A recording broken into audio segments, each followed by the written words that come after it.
అంత ప్రేమ ఉన్నటువంటి వ్యక్తి రేవంత్ రెడ్డి గారికి, అంత సఖ్యత ఉన్నటువంటి వ్యక్తి ఎందుకు రేవంత్ రెడ్డి గారి మీద అనేక కామెంట్స్ విమర్శలు చేసినప్పుడు ఏమైనా అనిపించిందా? అయ్యో ఎందుకు చేసి ఎన్నో మాట్లాడతాం. ఇప్పుడు ఎంతో మంది మాట్లాడారు అట్లా. అది మాట్లాడిచ్చిరా అప్పుడు, లేకపోతే మీరే ఎవరు మానవతరాయికి ఎవరు చెప్పరు? మానవతరాయి బాధని ఆవేదన వెళ్ళగలుగుతారు అంటే మనసులో కపటం ఉండదు. నాకు నాది విషం ఉండదు. విషం ఉన్నోడు సీక్రెట్ గా కుట్రలు చేస్తాడు, విషం లేనోడు ఓపెన్ గా మాట్లాడతాడు. బహిర్గతం నాకు అన్యాయం జరిగింది నిజం కాదా, ఒక విద్యార్థి నాయకులకి ఓయో వాళ్ళకి ఇవ్వలేదనే ఆవేదనలో నేను వెళ్ళిపోయినా. కాబట్టి మళ్ళీ తెలుసుకొని వచ్చిన సరే నా పార్టీ అధికారంలోకి వచ్చిందిలో నాకు కృషి ఉంది. నా కేసులు ఇవాళ ఎవరి మీద ఉన్నాయి కేసులు దాదాపు 40 కేసులు నాంపల్లి కోర్టులో 2014 నుంచి ఇప్పటి వరకు నడుస్తున్నాయి. 40 కేసుల్లో 23 కేసులు నడుస్తున్నాయి నాంపల్లి కోర్టు. ఎవరి మీద నడుస్తున్నాయి? అన్ని కూడా జైలుకు పోయే కేసులే. అందులో 5-6 కేసుల్లో జైలుకు పోయింది నేను. ఇప్పుడు ఆ కేసులకు భయపడి మానవతరాయి అధికార పార్టీలో చేరారు. భయపడేవాడైతే అప్పుడే బీఆర్ఎస్ పార్టీ నాకు 2018లో నాకు చైర్మన్ పోస్ట్ ఇస్తున్నాను. నన్ను కూడా బీఆర్ఎస్ పార్టీ మర్యాదగానే కేసీఆర్ గారే నాకు కండవ కప్పారు. కేసీఆర్ గారే నన్ను కూర్చోబెట్టి భోజనం పెట్టి నా పోరాటాలను గుర్తించి ఆయన కండవ కప్పారు. నేనంటే వాళ్ళకు కూడా అరే మానవతరాయి పోరాటం ఉందని ఆ రోజు కప్పారు, గౌరవించారు. కాబట్టి ఈ రోజు కూడా కాంగ్రెస్ పార్టీ నేనేమనుకుంటున్నా అంటే అరే నా కష్టం ఈడ ఉంది కదా, నా కష్టం నా చెమటంతా ఇక్కడే ఉన్నది. ఈరోజు అధికారంలోకి వచ్చింది, ఈ అధికారంలో కూడా నేను భాగస్వామ్యం అవుదాం, ఈ ప్రజా పరిపాలనలో కూడా నేను భాగస్వామ్యం అవుదాం. ఎందుకంటే ఆ రోజు నిరుద్యోగుల గురించి ఎవరు కాలికి బలపం కట్టుకొని నిరుద్యోగ జేఏసీని స్థాపించి ఇలా టీఎస్పీఎస్పీ పైన కానీ మొన్న 2000 ఎప్పుడైతే 22 వరకు కూడా నేను కొట్లాడిన ప్రతి పోరాటం విజయవంతం. నిరుద్యోగుల కోసం గురుకులాల్లో పర్సంటేజ్ తగ్గియాలంటే నేను పోరాటం చేస్తే ముఖ్యమంత్రి తగ్గిండు. ఆ రోజు వచ్చి కేసీఆర్ గారు వచ్చి తగ్గించిండు. ఆ తర్వాత టీచర్ నోటి 2 సార్లు పాదయాత్ర చేసిన కేయూ నుంచి ఓయూకి మేమంతా మేడారపు సుధాకర్, మేమంతా వినోద్ నాయక్ అందరూ ఉన్నాం మేడం. మేమంతా కేయూ నుంచి ఆ ప్రభుత్వం కేసీఆర్ ప్రభుత్వం మీద కొట్లాడి మేము పోరాటాల ద్వారా ఈ నిరుద్యోగులకు నేను ఉపయోగపడ్డా. టీఎస్పీఎస్సీలో జరిగిన అనేక అవకతవకల పైన కూడా మొట్టమొదట కొట్లాడింది మానవతరాయి. ఎవరైనా చెప్పినా చెరగని సత్యం అది, చరిత్రలో దాగిన సత్యం అది. నిరుద్యోగ జేఏసీ అనేదే మానవతరాయి.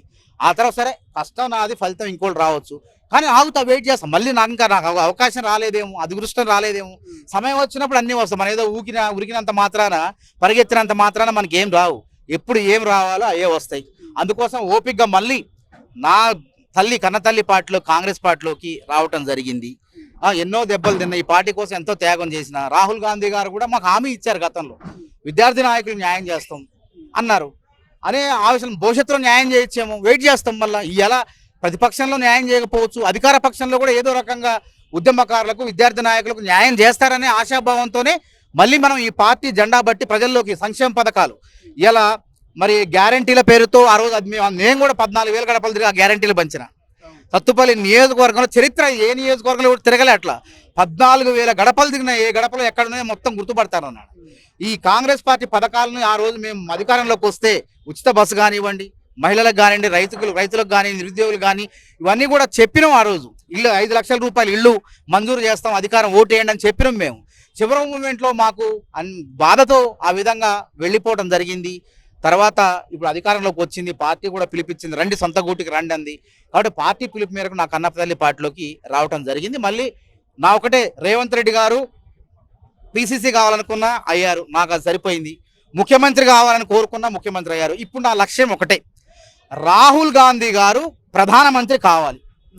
ఆయన ప్రధానమంత్రి కావడం కోసం నేను పనిచేస్తా. అవుతాడు, పక్కా అవుతాడు. మానవతరాయే నోట్లోంచి అనడంటే తప్పకుండా అవుతుంది.